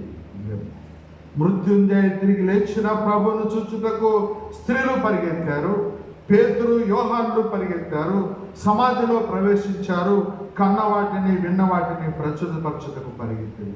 ఇది ఎంత గొప్ప ఆశ ప్రియ దేవుని బిడ్డ. ఇది ఆశ, ఆతురత కలిగిన నిజ క్రైస్తవుడు కలిగి ఉంట ఎంత ధన్యత, ఎంత ఆశీర్వాదం, ఎంత శ్రేష్టం ప్రియ దేవుని బిడ్డ. మనకు పునరుత్థానపు ఆశ కలిగి ఉండాలి, ప్రార్థించుటకు ఆశ కలిగి ఉండాలి, పాడుటకు స్తుతించుటకు ఆశ కలిగి ఉండాలి, ఆరాధనలకు వెళ్ళటానికి ఆశ కలిగి ఉండాలి, దేని వాక్యాన్ని ధ్యానించుటకు ఆశ కలిగి ఉండాలి, అర్పణలు అర్పించుటకు ఆశ కలిగి ఉండాలి. దేవుని కోసమై సాక్షిగా నిలబడుటకు ఆశ కలిగి ఉండాలి. పరిశుద్ధ జీవితాన్ని జీవించడానికి నీవు ఆశ కలిగి ఉండాలి ప్రియ దేవుని బిడ్డ. పరిశుద్ధ జీవితాన్ని జీవించటానికి నువ్వు ఆశ కలిగి ఉండాల్సిన అవసరం ఉంది ప్రియ దేవుని బిడ్డ.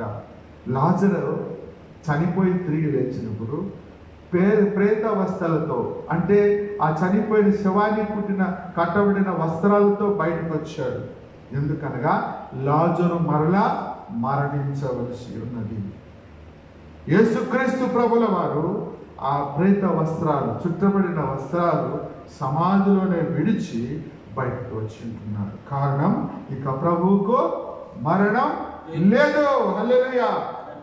ఏలియా పరమణకు వెళ్ళినప్పుడు దుప్పటి వదిలిపెట్టాడు.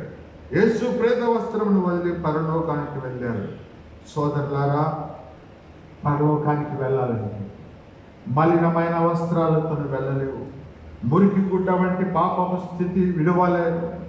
గొర్రెపిల్ల రక్తముతో ఉదికిన వస్త్రదారులే ధాన్యులు అంటున్నాడు. చివరిగా ప్రియ దేవుని బిడ్డ, అలాంటి వారు ఎలా ఉంటారంటే ప్రకటన గ్రంథం 7వ అధ్యాయం 15 నుంచి 17 వరకు చూస్తే, వీరు దేవుని సింహాసనం ఎదుట ఉండి దివారాత్రములు ఆయన ఆలయములో ఆయనను సేవింతురు. సింహాసనాసుడైన వాడు తానే తన గుడారమును కప్పును. వారికి ఇక ఆకలి అయినను దాహమైన ఉండదు. ఏలైనగా సింహాసనం మధ్య నుండి గొర్రెపిల్ల వారికి కాపరి అయి జీవ జలము బుక్కల యొద్దకు వారిని నడిపించును. దేవుని బిడ్డ, మర్మములతో కూడిన మాటలు ఇక్కడ ఉన్నాయి, సమయం లేదు. దేవుడే వారి కాన్నుల ప్రతి బాష్ప బిందువులు, ఆకలి దప్పులు ఉండవు. అక్కడ జీవ జలాలను తాగవచ్చును. ఎల్లప్పుడూ సంతోషం ఉంటుంది. దుఃఖము ఏడుపులు ఉండదు. వ్యాధి బాధలు ఉండవు. మరణం ఉండదు.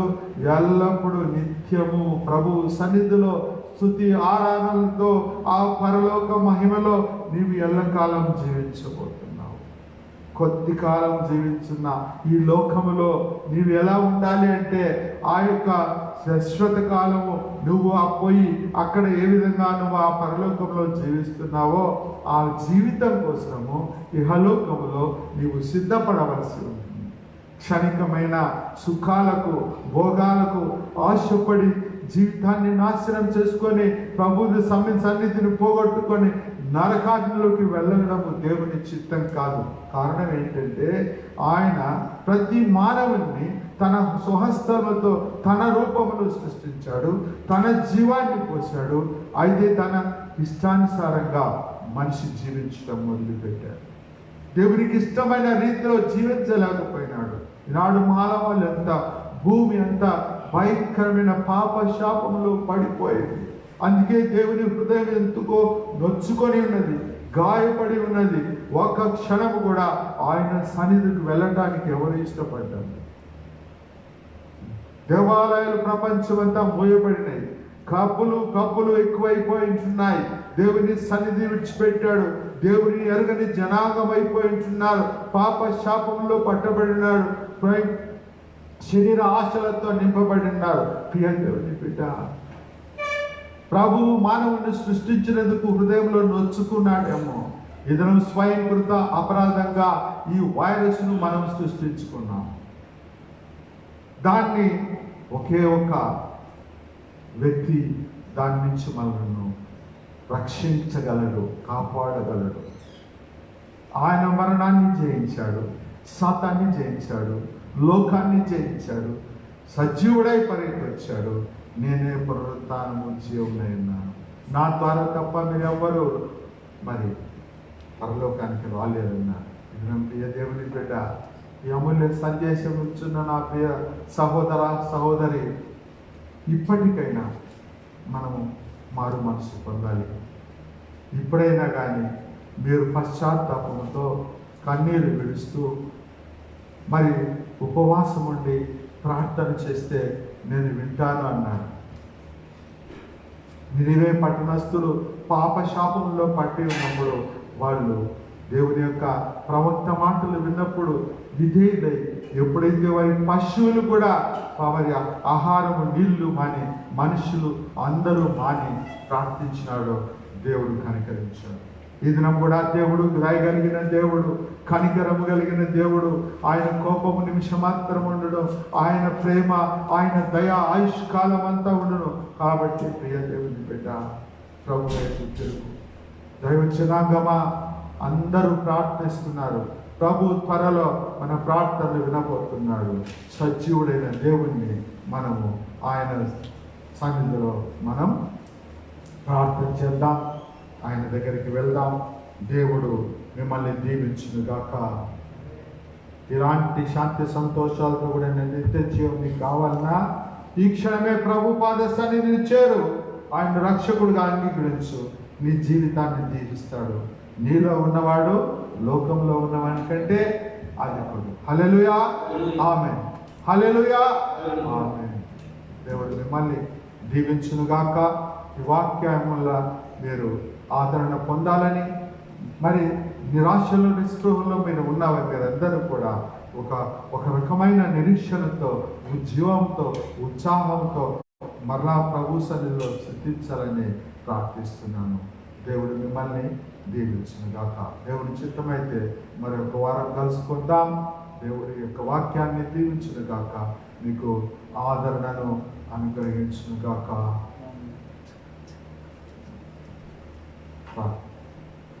సమయంలో బలలో పాల్గొన్నాం.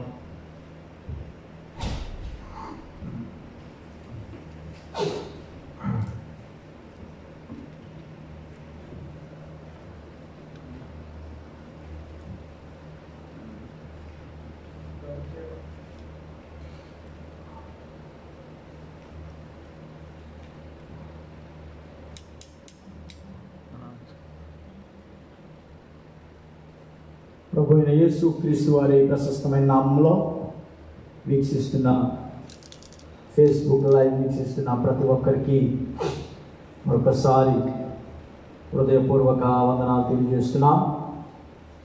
ప్రస్తుతం ఉన్న పరిస్థితులను బట్టి మనము మన గృహాల్లో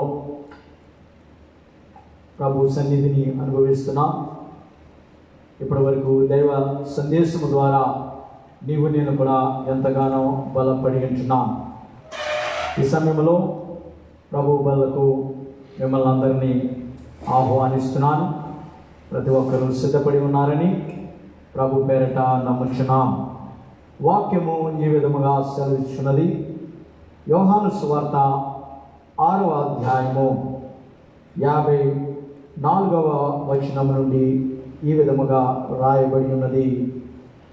యేసు ఇట్లనెను, మీరు మనుష్య కుమారుని శరీరము తిని ఆయన రక్తము త్రాగితేనే గాని మీలో మీరు జీవము గలవారు కారు. నా శరీరము తిని నా రక్తము త్రాగువాడే నిత్య జీవము గలవాడు. అంత్యదినమున నేను వారిని లేపుదును. నా శరీరము నిజమైన ఆహారమును, నా రక్తము నిజమైన పానమునై ఉన్నది. నా శరీరము తిని నా రక్తము త్రాగువాడు నా యందును, నేను వాని యందును నిలచి యుందును. దేవుడు ఈ వాక్యమును మన వినికిడిలో దీవించునుగాక. ఈ సమయంలో ప్రభు బలకు వీక్షిస్తున్న ప్రతి ఒక్కరు కూడా సమీపిస్తాం. ప్రభు తన ఉచితమైన కృపలో మనల్ని సజీవ లెక్కలో ఉంచాడు. మరొకసారి ప్రభు సన్నిధికి ఈ విధముగా చేరడానికి ప్రభు ఇచ్చిన అత్యుత్తమైన కృపను బట్టి వందనాలు చెల్లిస్తున్నాం.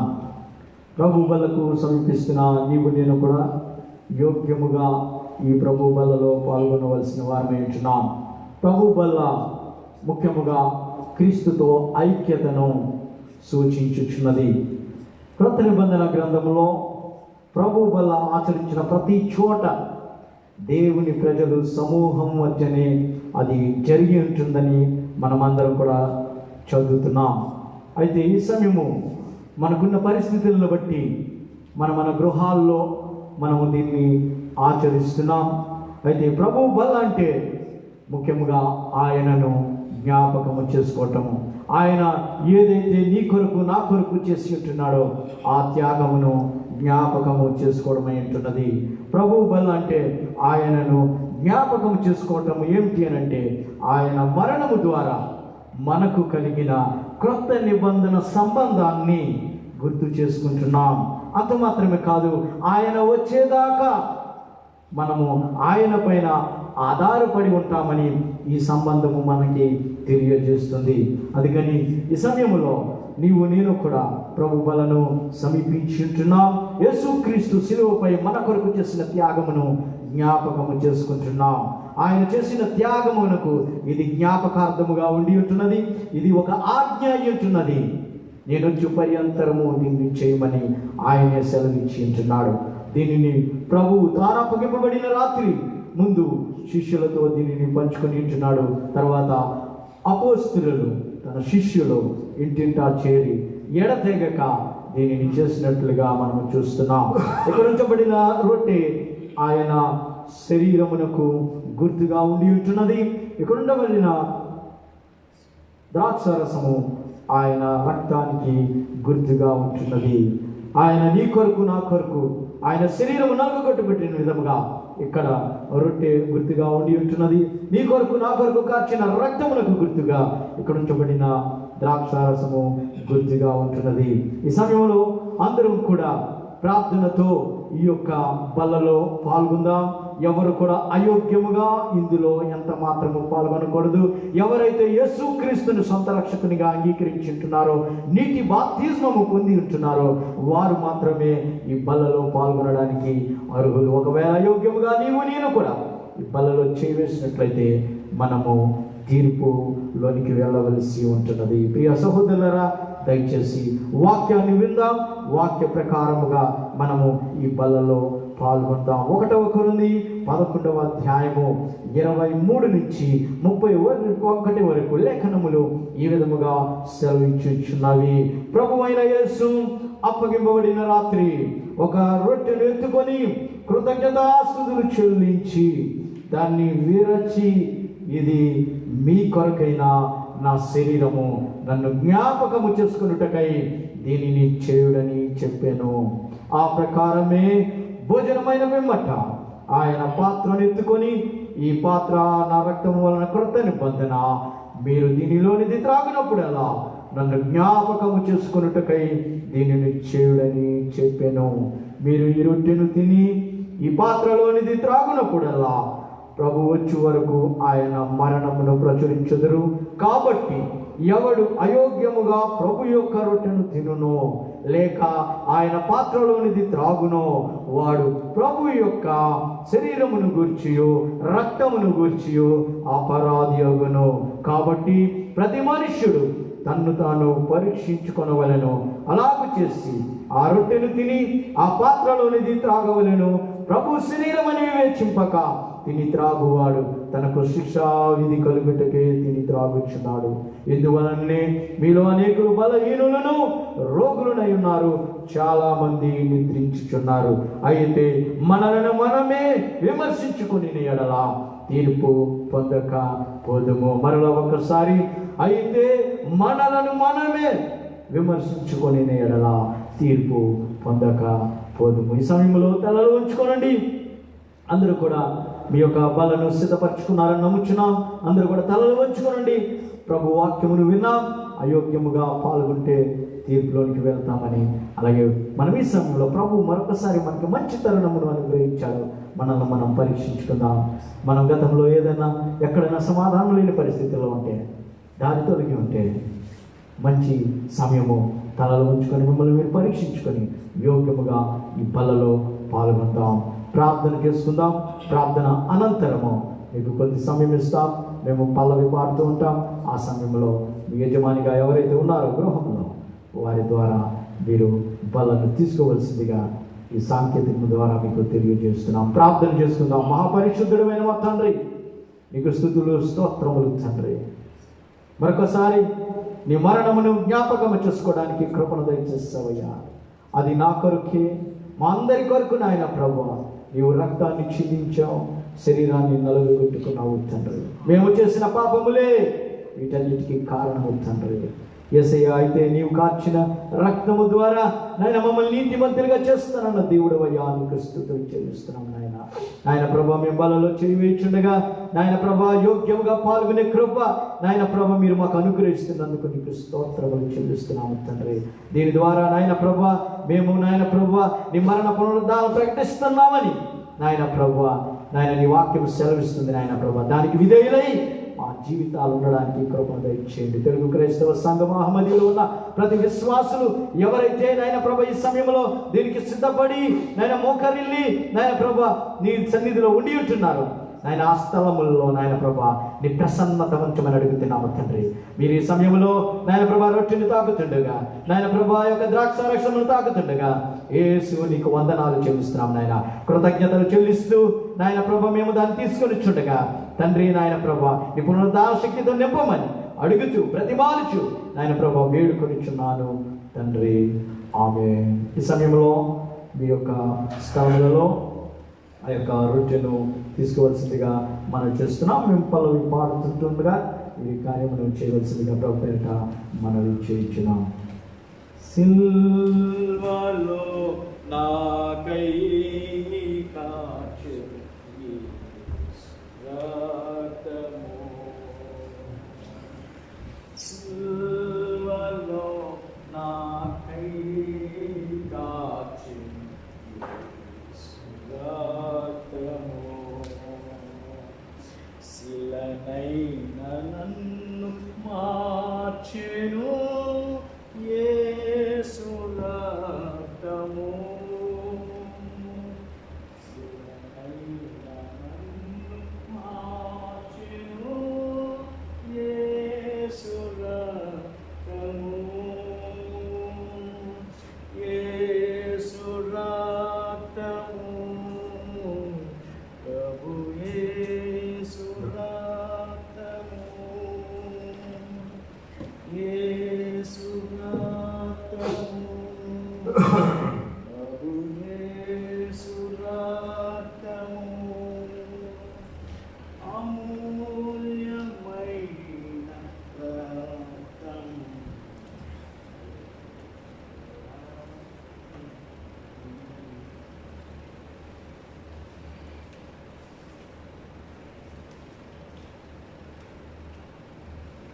ఈ సమయంలో ప్రార్థన.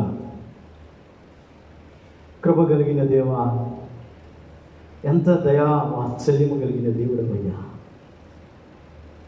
మరొకసారి నాయన నీ యొక్క బల్లను సమీపించడానికి కృపను దయచేసావయ్యా. ఆయన ప్రభు ఇంటి యోగ్యతను ఆయన మాకు అనుగ్రహించినందుకు వందనాలు తండ్రి. ఇప్పుడు మేము ప్రమాణము చేస్తున్న విధముగా ఈ మరణ పునరుద్ధానములను ప్రకటించడానికి సహాయం చేయండి అయ్యా. మంచి సాక్షి జీవితం కలిగి ఉండడానికి సహాయం చేయండి తండ్రి. నాయన ప్రభువా, మా బట్టే నీ నామం దూషింపబడుతుందని ఈ వాక్యం సెలవిచ్చింది. అయితే నాయన ప్రభు ఇక మీదట నాయన ప్రభు మేము అన్యోన్య సహవాసం కలిగిన వారని, క్రీస్తు కొరకు నాయన ప్రభు జీవిస్తామని ఒక నిత్య నిబంధన నాయన ప్రభు ఐక్యతను ఈ సమయంలో బల్ల ద్వారా సూచించి ఉంటున్నాము తండ్రి. నమ్మకముగా ఉండడానికి కృపను దయచి ఆ శక్తిని మీరే అనుగ్రహించండి నాయన ప్రభు. ఎంతైతే అనారోగ్య పరిస్థితుల వల్ల తండ్రి నాయన ఇతర పరిస్థితుల వల్ల నాయన ప్రభు ఈ బలను సమీపించినట్లయితే నాయన ప్రభు రానున్న దినాల్లో వారితో మాట్లాడి వారికి కూడా ఇంటి కృపను అనుగ్రహించండి. రోగస్తులందరినీ నాయన ప్రభు జ్ఞాపకం చేసుకుంటున్నాం. వారి అందరినీ స్వస్థపరచమని సమస్త మహిమ ఘనత ప్రభావం నీకే చెల్లిస్తూ యేసు నామమున అడుగుతూ బ్రతిమాలుచు వేడుకొంచున్నాము తండ్రి. ఆమేన్. ఈ సమయంలో మౌనముగా మీ మీ గృహాల్లో కొద్ది సమయము వ్యక్తిగతంగా ప్రభుని స్తుతించండి, ప్రభుని ఆరాధన చేయండి. 2 నిమిషములు మౌనముగా ప్రభువుని మాత్రమే గణపరుస్తాం. ఆయన ఏమై ఉన్నాడో ఆయన గొప్పతనాన్ని వర్ణిస్తూ మీరు నోరాగా మీరు మీ గృహాల్లో ప్రభుని స్తుతించండి. హల్లెలూయా. శుభ్రానికి వందనాలయ్యా. గొప్ప దేవానికి స్తోత్రములు తండ్రి. హల్లెలూయా.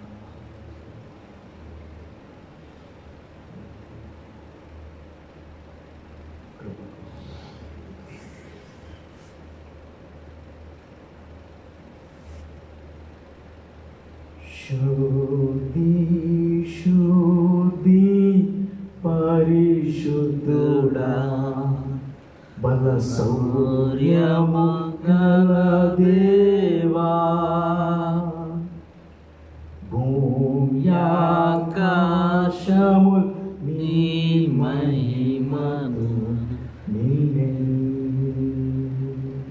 హోసానా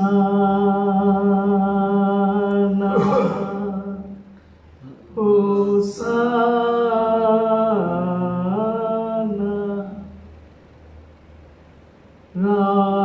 రాజుల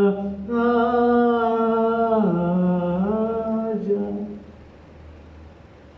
శుద్ధి శుద్ధి పరిశుద్ధుడా బల శౌర్యము కల దేవా భూమ్యాకాశము నీ మహిమతో అవయా భూమి ఆకాశములు నీ మహిమతో నిండి ఉంటున్నాయి తండ్రి. నిత్యము పరిశుద్ధుడు పరిశుద్ధుడు పరిశుద్ధుడు అని కొని ఆడవచ్చున్నా మా యేసయ్యానికి స్తోత్రములు చూపిస్తున్నాను. ఆయన మా స్థితులపైన నివాసులుడు అయి ఉన్నామని నీకు మాత్రమే మహిమ చెల్లిస్తూ, నీకు మాత్రమే ఘనత చెల్లిస్తూ, మమ్మల్ని మేము తగ్గించుకుంటూ నీ నామాన్ని ఇచ్చిస్తూ యేసు శక్తి కలిగిన నామమున ఈ ఆరాధన సమర్పించుకుంటున్నాము తండ్రి. ఆమేన్. ఈ సమయంలో మన సంఘ సీనియర్ కాపరి రెవరెండ్ డాక్టర్ జై కుమారయ్య గారు ముగింపు ఆశీర్వాదములతో ఈ యొక్క ఫేస్బుక్ యొక్క లైవ్ ఆరాధనను మనము ముగించుకుందాం.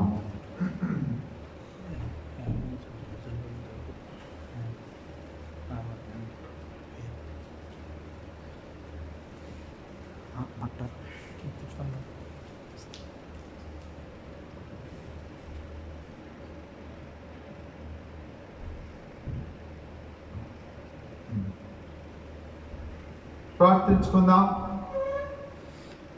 సకల ఆశీర్వాదాలకు కారణభూతుడు అయిన దేవా, మా ఆశ్రయ దుర్గమా, మా కొరకై ప్రాణం పెట్టిన మంచి గొర్రెల కాపరి, సజీవుడైన దేవా, సంచరించుచున్న దేవి, కన్నులు కలవాడై మమ్మల్ని వీక్షించుకుతున్న దేవా, వినగలిగిన చెవులు కలిగిన వాడా, తండ్రి కుడిపార్శ్వమున కూర్చొని నిత్యము మా కొరకై విజ్ఞాపనలు చేయుచున్న దేవా, నీకు స్తోత్రాలు వందనాలు ప్రభువా. ఈ దినం తండ్రి అహ్మదీ దేవాలయంలో నాయన మీ సన్నిధిలో నాయన సంఘం ఎవరు లేరు ప్రభువా, అందరూ వారి గృహాల్లో ఉంటున్నారు ప్రభువా. భయంకరమైన పరిస్థితుల్లో తండ్రి నీ నామ మహిమార్థం నిన్ను గణపరచడానికి కొద్దిమందిగా ఇక్కడ కూడి ఉంటున్నాం. ఇది మాకు అనుగ్రహించిన సందేశాన్ని బట్టి నీకు స్తోత్రాలు, మమ్మల్ని ఆదరించిన విధానమును బట్టి నీకు స్తోత్రాలు, నువ్వు మా కొరకై ప్రాణం పెట్టినందుకు నీకు స్తోత్రాలు, సజీవుడివై తిరిగి లేచి మాకు నిత్య జీవాన్ని ఇచ్చినందుకు నీకు స్తోత్రాలు వందనాలు చెల్లిస్తున్నాం. అయా తండ్రినైనా నీవు కరుణామయుడవు, దయామయుడవు. అయా తండ్రినైనా నాయన మా కొరకై తండ్రినైనా మరి నైనా ఈ జీవాన్ని ఇచ్చినావు తండ్రి, నీకు స్తోత్రాలు వందనాలు. ఇలాంటి గొప్ప రక్షకుడు, అద్భుతమైన దేవుడు, ఆశ్చర్యకరమైన దేవుడు, ఆలోచనకర్త అయిన దేవుడు, నిత్యులకు తండ్రి అయిన దేవుడు, సమాధానకర్త అయిన దేవుడు ఈ లోకంలో ఎవరు లేరు ప్రభువా. అయినా మానవాళి తండ్రి నీవు చేసిన త్యాగాన్ని మర్చిపోయారు. భయంకరమైన పాప శాపంలో నిండిపోయింది లోకం తండ్రి. అయా నిన్ను విడిచారు తండ్రి, మీ హృదయాన్ని ఎంతో గాయపరిచాము ప్రభువా. అయా తండ్రినైనా మా ఇష్టం వచ్చిన విధువుగా ప్రతి వారు తండ్రి దారి తల్లికి తప్పిపోయింటున్నారు ప్రభువా. రోజులందరూ వారి బలాన్ని బట్టి, రాజ్యాలను బట్టి వారి అతిశయించారు ప్రభువా. జ్ఞానవంతులు వారి జ్ఞానాన్ని బట్టి అతిశయించారు ప్రభువా. ధనవంతులు వారి ధనాన్ని బట్టి అతిశయించారు ప్రభువా. నాయన సౌందర్యవంతులు వారి సౌందర్యాన్ని బట్టి అతిశయించారు ప్రభువా. ఈ విధంగా తండ్రి ఈ లోకంలో ఒక క్షణం మీకు సమయం ఇవ్వక తండ్రి అనేకమైన భయంకరమైన పాపశాపంలో పడి ఉన్నప్పుడు తండ్రి అయా మాకు మేమే రాజ్యులము దేవుళ్ళం అనుకునే పరిస్థితుల్లో మీ హృదయాన్ని గాయపరిచాం, మమ్మల్ని క్షమించని ప్రభువా. మా వలన సృష్టి కలుషితమైపోయింది తండ్రి, నీరు కలుషితమైపోయింది తండ్రి, నాయన వాతావరణం కలుషితమైపోయింది ప్రభువా, జీవరాశులన్నీ కలుషితమైపోయినాయి ప్రభువా, మానవ హృదయాలు కలుషితమైపోయినాయి ప్రభువా. మమ్మల్ని క్షమించమని వేడుకొంచున్నాం. ఈ దినం మా స్వయంకృత అపరాధం వల్ల తండ్రి ఈ యొక్క వైరస్ ఆయన సృష్టింపబడి తండ్రి. అయా తండ్రి నాయన మీరు దీన్ని నాయన మరి లోకంలో తండ్రి ఏ శక్తి, ఏ బలము, ఏ రాజు దీన్ని నాయన మానపలేడని, ఏ వైద్యుడు దీన్ని మరి వైద్యం చేయలేడని, దీన్ని మరి దీనికి పరిష్కారం లేదని ఈ దినం తెలిసిపోయింది తండ్రి. మేమెంత అశక్తులమో, మేమెంత తండ్రినైనా బలహీనులమో ఈ దినం నాయన మేము తెలుసుకుంటున్నాం ప్రభువా. నాయన ఈ కరోనా తండ్రి మమ్మల్ని వైరస్ ఇది మీరు అనుమతి తెచ్చారు ప్రభువా. మమ్మల్ని మేము పరీక్షించుకోవడానికి, మరలా మా మార్గాలు సరిచేసుకోవడానికి, మా జీవితాలు మార్చబడటానికి, నీ భయభక్తుల్లో పరిశుద్ధముగా జీవితాలు జీవించడానికి, కుటుంబాలు జీవించడానికి, మానవాళి జీవించడానికి ఎన్ని పరిస్థితుల్లో బలవంతులమైన అయా నీ శక్తికి మించిన నీకు నాయన మీలాంటి శక్తి మా దగ్గర లేదని మరొకసారి నాయన మాకు బుద్ధి చెప్పినందుకు నీకు స్తోత్రాలు ప్రభువా. అయ్యా మేము మమ్మల్ని క్షమించమని వేడుకొంచున్నాను. నీ పేరు పెట్టిన జనాంగం తండ్రి ఎంతో ఏడుస్తూ ప్రార్థన చేస్తున్నారు ప్రభువా. నీ వాక్యం సెలవిస్తుంది కదా ప్రభువా. అయా తండ్రి నీ పేరు పెట్టిన విన్న జనాంగము నాయన మరి తండ్రి ఆయన ఉపవాసం ఉండి కన్నీరు కారుస్తూ ప్రార్థించినప్పుడు నేను మీ మనవిని ఆలకిస్తానన్నావు ప్రభువా. నీకు స్తోత్రాలు ప్రభువా. నినివే పట్టణము పాప శాపములో ఉన్నప్పుడు అది కాల్చబడకుండా తండ్రి నాయన మీరు ప్రవక్తను పంపినప్పుడు వారి మాట విన్నారు ప్రభువా. వారు తండ్రి నాయన ప్రార్థించి పశువులు కూడా నీళ్లు ఆహారం ముట్టకుండా ప్రార్థించినప్పుడు నువ్వు కనికరించావు ప్రభువా. ఈ దినము తండ్రి నీ కనికరం మా మీద చూపించమని వేడుకొంచున్నాం. అయ్యో ఎంతమందో అయమాయకులు తండ్రి ప్రాణాలు పోగొట్టుకున్నారు, కుటుంబాలు పోయినాయి, దేశాలు అల్లకోలం అయిపోతున్నాయి ప్రభువా. నిస్సహాయులుగా అందరూ నీ వైపుకు చూస్తుంటున్నారు ప్రభువా. అందరి మోకాళ్ళు వంగిపోతున్నాయి తండ్రి. అయ్యా తండ్రి నాయన మరణ భయం చేత ప్రపంచం అంతా వణుకుతూ ఉంటున్నదయ్యా. అయా మమ్మల్ని కరుణించమని వేడుకొంచున్నాను ప్రభువా. దయ చూపించమని వేడుకొంచున్నాను. తల్లి అయిన మరచుగానే నేను మరవనన్నావే ప్రభువా. సహాయం చేయండి ప్రభువా. ఇదిగో తండ్రి నా కోపం నిమిషమాత్రం ఉంటే నాయన నా యొక్క దయ ఆయుష్కాలం అంతా ఉంటుందని సెలవిచ్చినావు ప్రభువా. నీకు స్తోత్రాలు ప్రభువా. నీ దగ్గరికి వచ్చిన వారిని ఎవరిని తోసివేయనన్నావు కదా ప్రభువా. నీకు స్తోత్రాలు ప్రభువా. నీ యొక్క భక్తుల ప్రార్థనను బట్టి, నీ బిడ్డల ప్రార్థనను బట్టి, నీ జనాంగాన్ని ప్రార్థనను బట్టి ఈ మానవాళిని తండ్రి క్షమించమని వేడుకొచ్చున్నాను ప్రభువా. మాకు బుద్ధి వచ్చింది తండ్రి, మాకు జ్ఞానం వచ్చింది తండ్రి. మీ యొక్క జ్ఞానం దృష్టి మీరు మీ యొక్క జ్ఞానములో మీ యొక్క బలములో మేము ఏ పాటి వారము తండ్రి నాయనానికి స్తోత్రాలు ప్రభువా. మమ్మల్ని క్షమించండి ప్రభువా, కనికరించండి ప్రభువా. ప్రపంచమంతా తండ్రి భయంకరంగా తండ్రి నాయన అల్లాడిపోతున్నది తండ్రి. అయా సహాయం చేయండి, ఒక అవకాశం ఇవ్వండి ప్రభు. మానవాళి అంతా నిన్ను తెలుసుకోవడానికి, నీవే దేవుడవని ఘనపరచడానికి, నీవే నిత్య జీవం ఇచ్చేవాడికి, నీవే జీవం ఇచ్చేవాడికి, మరణం యొక్క పాతాళం యొక్క తాళం చెవులు నీ దగ్గర ఉన్నాయని తెలుసుకొనినట్టు తండ్రి నిన్ను నీవు ఘనపరుచుకుంటూ ఈ విపత్తు నుంచి ఈ మానవాళిని విడుదల చేయమని వేడుకొంచున్నాను ప్రభువా. నీ రక్తంతో కప్పబడిన బిడ్డలను తండ్రి అలనాడు తండ్రి ఏ విధంగా ఐగుప్తు దేశంలో ఆ మరణదూత తండ్రి నీ గొర్రెపిల్ల రక్తం పోబడినప్పుడు దాటిపోయిందో, నీ రక్తంతో విమోచించబడిన బిడ్డలముగా నీ బిడ్డలను తండ్రి ప్రత్యేకముగా తండ్రి మీరు కప్పమని వేడుకొంచున్నాను. మా దేశాన్ని కనికరించండి, మా రాష్ట్రాలను కనికరించండి.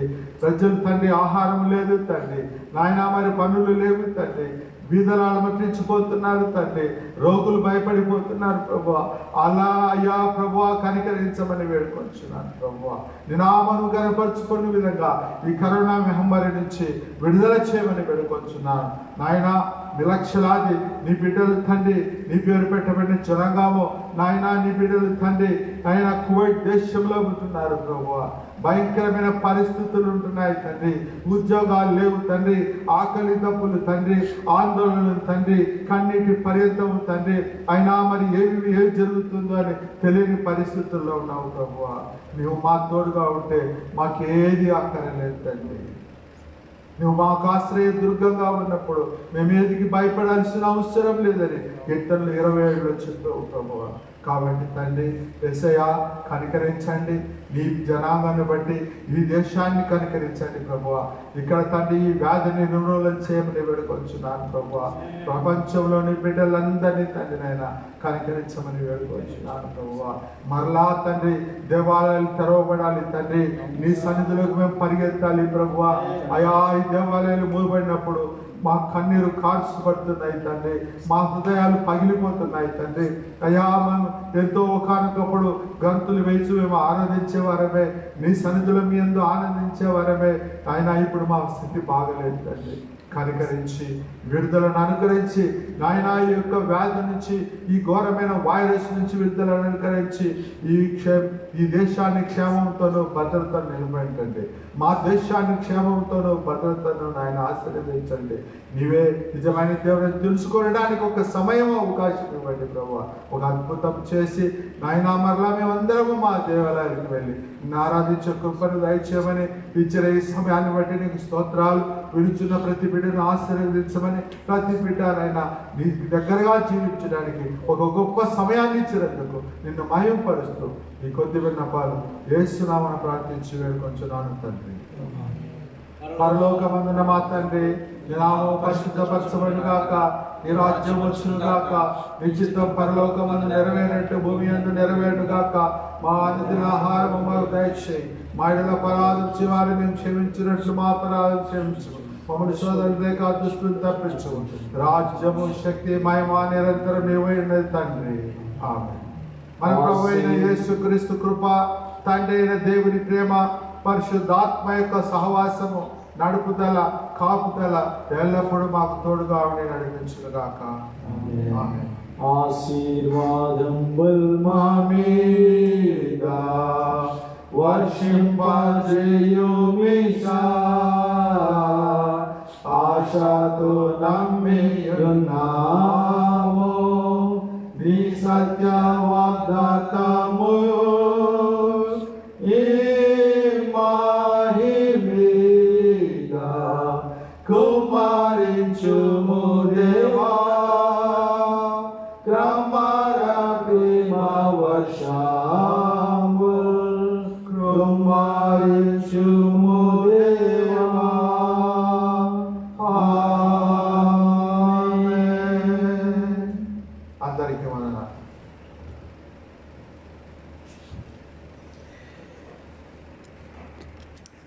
Thank you.